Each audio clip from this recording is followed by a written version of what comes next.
سوال: حدیث کے مطابق کون سے ایک فرقہ جنت میں جائے گا، باقی سب جہنم میں جائیں گے؟ اس چینل میں ان سوالوں کے جوابات مستند علماء کرام سے پوچھ کر آپ لوگوں کو بتائے جاتے ہیں جو اکثر آپ لوگوں کے ذہنوں میں ہوتے ہیں۔ نئے مسائل کے لیے ہمارے چینل کو سبسکرائب، لائک کریں اور بیل آئیکن پر بھی ضرور کلک کریں تاکہ ہر نئی آنے والی ویڈیو کے بارے میں آپ مطلع ہو سکیں۔ بسم اللہ الرحمن الرحیم۔ عن عبداللہ بن عمرو رضی اللہ تعالی عنہ قال قال رسول اللہ صلی اللہ تعالی علیہ وسلم وإن بنی اسرائیل تفرقت على 72 ملة وتفترق امتی على 73 ملة كلهم في النار إلا ملة واحدة قالوا ومن هي يا رسول الله قال ما أنا عليه وأصحابي رواہ الترمذی۔ نبی کریم صلی اللہ علیہ وسلم نے ارشاد فرمایا، بنی اسرائیل 72 فرقوں میں بٹ گئے اور میری امت 73 فرقوں میں بٹ جائے گی، اور ایک فرقہ کو چھوڑ کر باقی سبھی جہنم میں جائیں گے۔ صحابہ نے عرض کیا، یا رسول اللہ وہ کون سی جماعت ہے جو ناجی ہوگی؟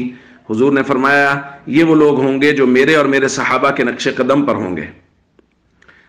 دوستو، نبی کریم صلی اللہ علیہ وسلم نے فساد امت کا ذکر فرمایا اور فرمایا کہ میری امت پہلی امتوں سے زیادہ فرقوں میں بٹ جائے گی، اور ساتھ ساتھ حضور علیہ الصلوۃ والسلام نے یہ بھی بیان فرمایا کہ وہ سارے کے سارے فرقے وہ ہوں گے جو اسلام کا نام لیں گے، اسلام کا دم بھریں گے، اپنے آپ کو مسلمان کہیں گے،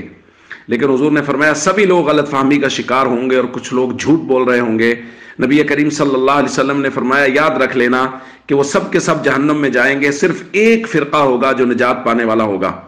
اور حضور علیہ الصلوۃ والسلام نے اس کی جو علامت بیان فرمائی، فرمایا ما انا علیہ واصحابی، یہ وہ لوگ ہوں گے جو میرے اور میرے صحابہ کے نقش قدم پر ہوں گے۔ دوستو، اس حدیث کی روشنی میں ایک بات تو بالکل روز روشن کی طرح عیاں ہو چکی ہے کہ وہ لوگ جو صحابہ کرام کا احترام نہیں کرتے، وہ لوگ جو دشمنان صحابہ ہیں، گستاخان صحابہ ہیں،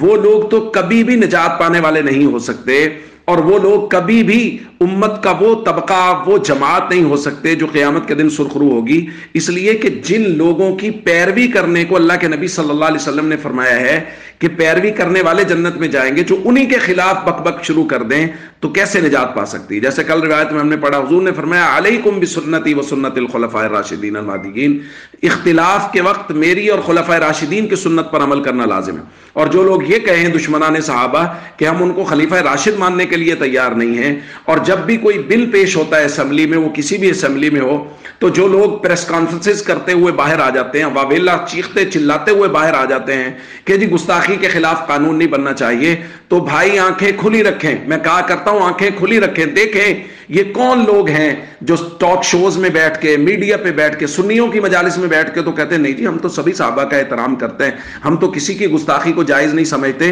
اور آج جب گستاخی کے خلاف قانون بن رہا ہے تو سب سے زیادہ کس کی چیخیں نکل رہی، سب سے زیادہ کون ہے جو واویلا کر رہا ہے؟ پہچانیے ان لوگوں کو، یہ امت کے غدار ہیں، یہ صحابہ اہل بیت کے غدار ہیں، یہ محمد کریم صلی اللہ علیہ وسلم کے غدار ہیں، سوشل میڈیا پر بیٹھے ہوئے صحابہ کرام پر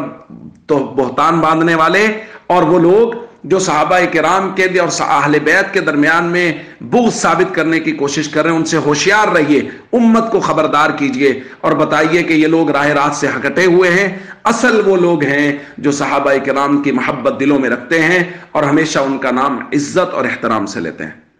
السلام علیکم ورحمۃ اللہ وبرکاتہ۔